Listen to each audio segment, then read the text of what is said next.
Endless Destinies is a new kind of storytelling experience which combines the narrative immersion of a gamebook and the strategic interest of a card game. Inside the box, you'll find an interactive book. This sets out the main story and the choices you must make. You'll also find 52 playing cards, which reveal what happens when you get into a battle or attempt a feat. In the course of Endless Destinies, you're going to have to fight a fair few monsters, and during those fights, you're going to need to keep track of statistics like your health and the monster's health as they go up and down. To do this, we've got a special set of cards.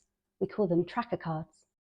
Find the distance tracker card and then the red and blue cards in the box and arrange them in front of you. We start with the distance tracker, which shows you where to put the other tracker cards and tells you how far the hero and the monster are from each other. Either they're at range or they're in melee. Then we have the red cards that tell you about the monster and blue cards which tell you about the hero. Here we have the monster's health and the hero's health. This card tracks peril, which builds up over time, gradually making a monster more dangerous or harder to defeat. You know how bosses in video games get tougher throughout a battle? It's like that. You need to win the battle before this number gets too high. And the focus card tells us how much power the hero has stored up, ready to unleash some powerful attacks. If you're familiar with other games where you build up mana, well, focus is like that. These status cards tell us about the situation of the hero and monster. For example, whether they're poisoned or on fire. At the moment, both the hero and the monster are ready for battle. This is our suggested setup, but ultimately you can put the tracker cards wherever you like. The idea is that you can rotate the tracker cards to show different values so you know exactly what your stats are instead of having to write them down in battle. You might think of them as being like the dials on a car's dashboard. The number at the top is the one that counts. Okay, so we have our dials, but what do they need to say? Let's imagine that we've come to an entry in the book where you are going to have to fight a Tempest Kraken. The monster's health is here.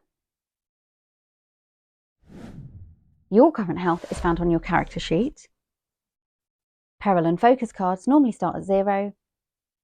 The status cards normally start this side up, showing ready for battle. And to know what range to start with, we look at the monster's description here. To the right of the tracker card, you'll place 2 decks of face-down action cards, one for you and one for the monster. There are 2 sets of hero cards, the standard action cards and the advanced ones.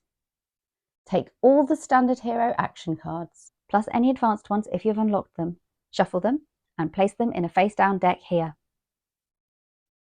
Each monster has a different set of actions, represented by a monster action deck. You can find which cards they are in the table for each monster, listed under deck.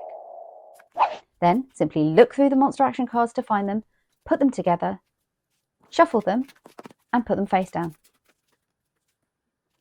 Finally, before each battle, you choose 2 items on your character sheet to equip by placing a cross in the equipped column. As you can see, I only have 2 items at the moment, so that's a pretty easy choice.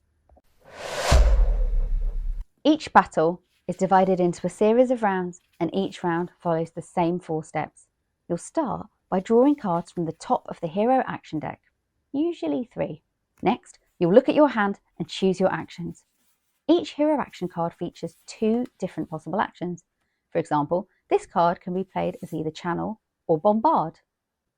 Once you've decided, place the cards in front of you from left to right, one at a time, in the order you wish to perform them, with your chosen action at the top. You can then choose to play as many actions as you have cards in your hand, but you don't have to play all of them. If you have any unused hero action cards, just put them into a discard pile. Next, draw the top card from the monster action deck to reveal what the monster is doing that round, and place it to the right of your own cards. Finally, resolve all the cards in order from left to right. You can't take back an action at this stage, even if it has an unintended consequence. You must resolve all the card's effects unless the card explicitly states that the action may be performed. Now, we need to learn what the cards do. So let's play a few rounds against the Tempest Kraken, and I'll introduce the rules as we go. At the start of the round, I'll draw 3 cards. Many actions cause damage, which reduces yours or the monster's health, and the amount of damage generally depends on whether you're in melee combat or at range, which is shown on the distance tracker here. Ranged attacks will do less damage in melee, and melee attacks will do no damage at range. Some actions will allow you to change the range tracker, like this dash action. Some actions, such as this one, allow you to view the top card of the monster action deck. If you play one of those, you should take a look at the top monster action card immediately after placing that card, and before you place any others. That way, the hero actions you choose after playing that card can be informed by the monster action card you have seen. So first, I'm going to play Insight and look at the top monster card, which is Blast. 3 ranged damage or 1 melee damage. According to the distance tracker, the Tempest Kraken is currently at range, so next I'll play Dash to flip the tracker to melee, then Strike, hopefully doing 1 damage. Remember that the actions don't usually resolve until the monster's action is revealed, and they resolve in the order you've chosen to play them. Okay, so having played all my cards, I would then flip the top monster card. However, since I've played Insight, I've already turned it over. Now, let's resolve them in order. Insight I've already done. Dash allows me to flip the range tracker. And Strike does 1 damage because I'm now in melee. Or does it? Some monsters have permanent shields, which you can find in the monster description here. This reduces the damage caused by attacks. The Kraken has a shield of 1, so my attack of 1 doesn't deal any damage. The hero can also gain shield from various actions, but these only last for the round in which they are played.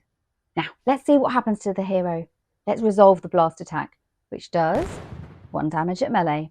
So I rotate the hero health tracker so that 7 is now at the top. That's the end of the round. So we move the hero and monster cards to separate discard piles and get ready for round 2. So I'm going to draw my 3 cards for round 2. Some actions require focus. Smite, for example, says spend 1 focus for 3 melee damage. At the moment, I don't have any focus. Thankfully, I have drawn the channel action, which allows me to gain 1 focus.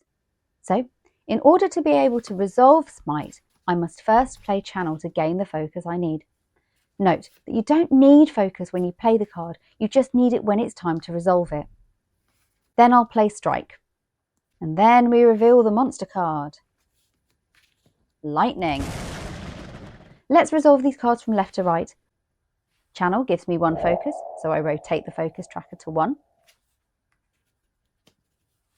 Then I attack to cause the monster 3 damage with Smite, spending 1 focus, so I rotate that tracker back to 0. And then we cause the monster 1 damage with Strike.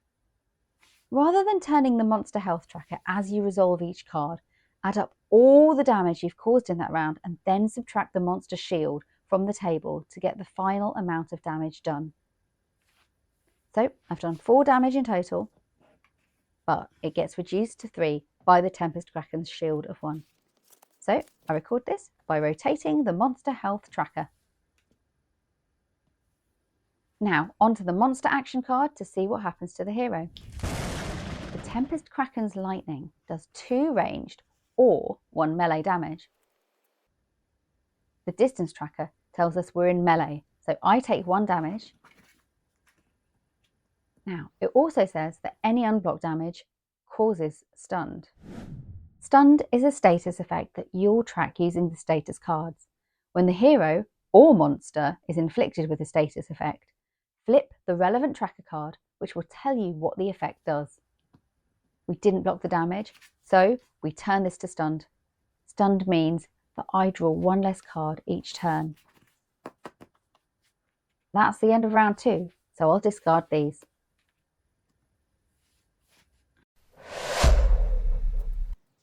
I'm only drawing 2 cards this round because I'm stunned.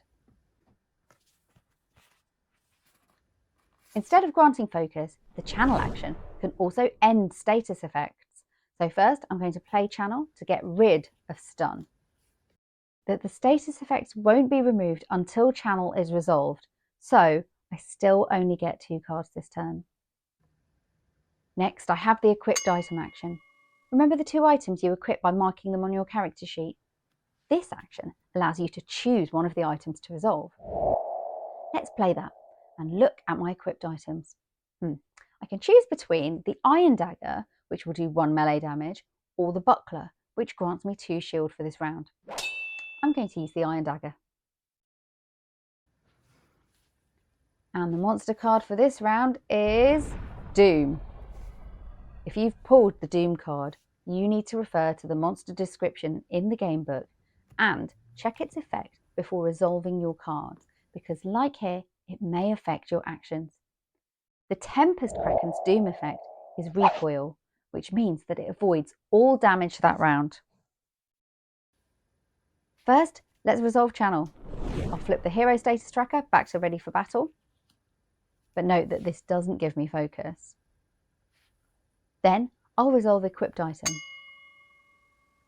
Sadly, though it would normally do 1 melee damage, in this round the iron dagger I've equipped isn't going to cause any damage to the monster, so the monster's health doesn't change. Doom removes any status effects from the monster. The monster status here is ready for battle, so no need to do anything there. Whenever you pull a Doom card, you also need to increase peril by 1 and check its effect in the monster description. Here it says that the Tempest Kraken does 1 extra damage per peril. After resolving the Doom card and subsequently increasing peril and removing any status effects, the last thing to know about the Doom card is that you pick it up with all the other monster action cards, the discarded ones and the ones you haven't played, and shuffle the whole deck, ready for the next round. And that's everything you need to know about battle. Just repeat these 4 steps until either you or the monster are at 0 health, at which point the battle will end. Afterwards, you regain 4 health, and then you can record your current health on your character sheet. You may also gain coin and fame, set out here and here on the monster description. Along your journey, you are going to have to perform tests of strength, skill, or spirit. They're called feats. It could be picking a lock or jumping across a chasm. This entry tells you to perform a strength feat and indicates what will happen if you succeed, pass, or fail. Note the symbol for strength behind the text. Each action card has 2 symbols for either strength, skill, or spirit. When you need to perform a feat, shuffle your hero action deck and draw the top 2 cards. If both cards have the symbol matching the feat, either at the top or the bottom, you succeed. If only one card has the matching symbol, you pass, which is like a partial success. And if neither card has the symbol you're looking for, you fail. Here, my cards have 1 strength symbol, so I pass. And the book tells me to go to entry 41. But I have to start my next battle immobilised. I'll set the hero status tracker to remind me. Now you should have a good understanding of combat and feats in Endless Destinies. So, draw your sword, find your focus, prepare for adventure, and turn to entry 1 in the gamebook.